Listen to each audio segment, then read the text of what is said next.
Good morning students. आज हम conditional processing जो आपके एक वीबीए चैप्टर का एक टॉपिक है, इम्पॉर्टेंट टॉपिक है, उसका एक सेलेक्ट केस पार्ट देखने वाले हैं। ठीक है, आपने इससे पहले मैंने इफ़ बताया है, सिंपल इफ़ बताया है, इफ़ एल्स बताया है और नेस्टेड इफ़ बताया है पुराने वीडियोज़ में। ये वीडियो सेलेक्ट केस के लिए बनाया है। देखते हैं सेलेक्ट केस क्या होता है। सेलेक्ट केस स्ट्रक्चर को हम मल्टीपल सेलेक्ट स्टेटमेंट के नाम से भी जानते हैं। मल्टीपल सेलेक्ट स्टेटमेंट, जहां हम कई सारे ऑप्शन सेलेक्ट कर सकते हैं। ठीक है, यह स्टेटमेंट इफ़ देन एल्स का अल्टरनेटिव स्टेटमेंट है, यानी इफ़ देन एल्स की जगह पे भी ये यूज़ हो सकता है। ठीक है, या तो उसको यूज़ कर सकते हैं किसी प्रोग्राम में, या इसको भी यूज़ किया जा सकता है कई जगहों पे। ठीक है, देखते हैं क्या है, सिंटेक्स से समझते हैं। सेलेक्ट केस एक्सप्रेशन लिखा जाएगा सबसे पहले, और उसके बाद केस एक्सप्रेशन 1। अगर यूज़र केस एक्सप्रेशन 1 को सेलेक्ट करता है तो स्टेटमेंट ब्लॉक 1 एग्जीक्यूट होगा। अगर यूज़र केस एक्सप्रेशन 2 को सेलेक्ट करता है तो स्टेटमेंट ब्लॉक 2 एग्जीक्यूट होगा। इस तरीके से यदि केस एक्सप्रेशन 3 सेलेक्ट होता है तो ब्लॉक 3 एग्जीक्यूट होगा। केस एक्सप्रेशन 4 सेलेक्ट होता है तो ब्लॉक 4 एग्जीक्यूट होगा। इस तरीके से मल्टीपल ब्लॉक बना सकते हैं आप मल्टीपल एक्सप्रेशन के साथ। एक से अधिक ऑप्शंस, एक से अधिक स्टेटमेंट्स, ये होता है सेलेक्ट केस। ठीक है, और आखिरी में एक होता है इन सभी से अलग एल्स वाला पार्ट।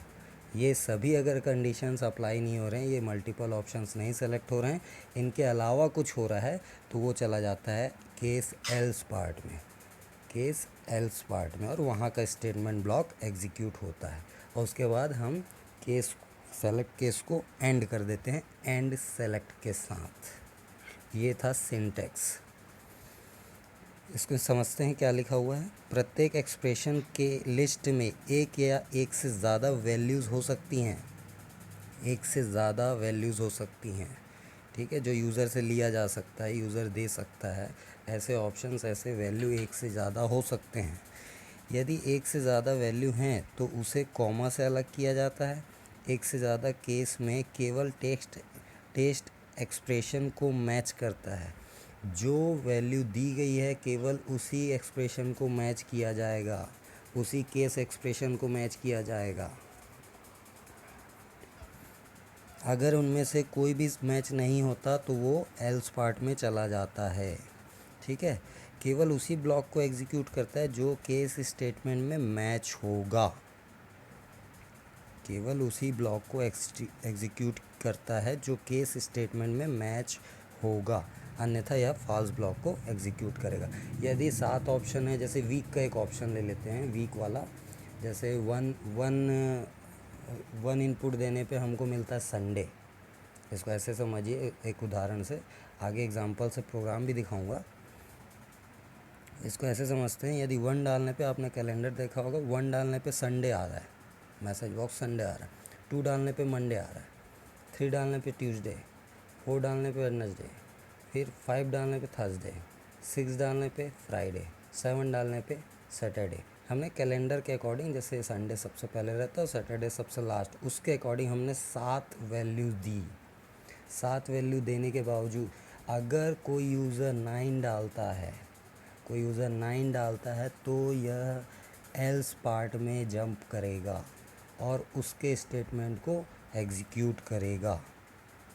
ठीक है, अब देखते हैं एग्जाम्पल क्या बोलता है, एग्जाम्पल से समझते हैं। प्राइवेट सब कमांड 1 अंडरस्कोर क्लिक, इस लाइन का मतलब मैंने कई बार बताया हुआ है। कमांड 1 अंडरस्कोर क्लिक मतलब कमांड बटन के अंदर कोडिंग हो रही है। कमांड बटन पे डबल क्लिक करके डिज़ाइन टाइम में, रन टाइम में नहीं, रन टाइम में एडिटिंग नहीं होती, डिज़ाइनिंग नहीं होती। इसलिए डिज़ाइन टाइम में जब आप फॉर्म डिज़ाइन कर रहे हैं उस टाइम पे कमांड कंट्रोल पे डबल क्लिक करेंगे तो उसका कोड विंडो ओपन होगा। इस कोड विंडो पे जाके देखेंगे तो आपका कंट्रोल सेलेक्ट होगा कमांड 1 और उसका इवेंट सेलेक्ट होगा click, default event click select होगा। ठीक है, तो इसी के अंदर कोडिंग करेंगे। तो इसके अंदर कोडिंग करते हैं डिम एज एज इंटीज़र, ये दूसरा एग्जांपल है, डिम ए एज इंटीज़र। ठीक है, एज में हमने ले लिया इनपुट बॉक्स से, यूज़र से इनपुट बॉक्स से इनपुट ले लिया जो एज में स्टोर हो गया, एज एक वेरिएबल है जो इंटीज़र टाइप का डेटा को स्टोर करेगा। तो हमने उसमें डेटा स्टोर करवाने के लिए एक इनपुट बॉक्स बना दिया यूज़र के लिए कि जब भी यूज़र कोई इनपुट देगा इनपुट बॉक्स में देगा। ठीक है, अब उसके बाद देखते हैं एक्सप्रेशन क्या है। सेलेक्ट केस एज, एक्सप्रेशन लगाना था, सेलेक्ट केस एज हमने लगा दिया। फिर केस 5 यदि देता है एज, अगर यूज़र 5 देता है तो कैटेगरी क्या आएगी 5 ईयर ओल्ड। ठीक है, केस 13 to 90 देता है, 13 से 19 देता है तो कैटेगरी आ जाएगा टीनेजर, मतलब वो टीनेजर की एज होती है। ठीक है, यदि केस 20 से 35, 50, 60 से 65 ऐसा कुछ होता है तो वहाँ पे वो किस कैटेगरी में आ जाएगा, स्पेशल एडल्ट की कैटेगरी में आ जाएगा, मतलब स्पेशल एडल्ट बड़े आदमी के लिए। ठीक है, और यदि केस अब बोलता है केस यदि 65 से कम होगा, sorry, case is greater than 65, यदि वो सारे कंडीशंस ना होके यदि वैल्यू दी गई 65 से ज़्यादा, केस इज़ ग्रेटर देन 65, तो कौन सी कैटेगरी में आ जाएगा, सीनियर सिटीजन। जैसा कि आप लोग जानते हैं 65 से ज़्यादा के एज के लोगों को हम सीनियर सिटीज़न बोलते हैं, तो ये सीनियर सिटीज़न की कैटेगरी बता देगा। इस तरीके से इस प्रोग्राम में जो भी एज डाला जाएगा उसके अकॉर्डिंग वो बता देगा कि वो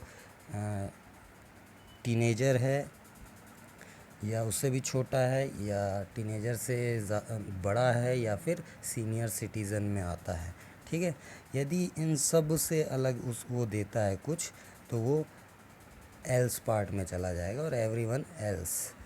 ठीक है, यहाँ पे अब देखते हैं, यहाँ पे एंड किया गया है, एंड सेलेक्ट, और उसके बाद मैसेज बॉक्स क्या डाला हमने, योर कैटेगरी, और वहाँ पे कैटेगरी का इनपुट शो करेगा। ठीक है, कैटेगरी का आउटपुट शो करेगा मैसेज बॉक्स में। जैसे कि 13 से 19 आपने 18 डाल दिया, 18 डाला यूज़र ने, तो कैटेगरी क्या लिखा हुआ है, टीनेजर, यानी कैटेगरी में टीनेजर स्टोर हो गया।